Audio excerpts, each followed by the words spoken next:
Ah, ayoko na dun. Napakalungkot. Ha? Napakalungkot. Ah, Iba pala yung buhay pag malayo sa inyo, malayo sa iyo. papasalamat Kasi nga, palagi Papasalamat kitang kasi. namimiss. Kaya, natuwa naman ako yung mga anak natin nag-aral ng mabuti. Oo, apakababait ng mga anak mo dahil lagi kong sinasabi sa kanila na napapakapagod ka, tinitiis mo yung homesick sa Saudi para sa kanila. Dulce, Papasalamat naman at hindi na ako babalik.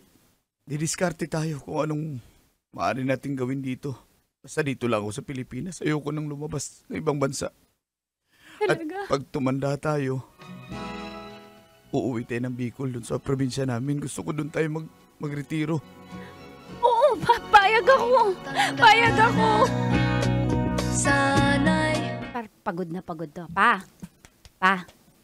Huy. Huy, kiss ko nga. Parang ang lamig. Papa? Papa? Papa! Papa!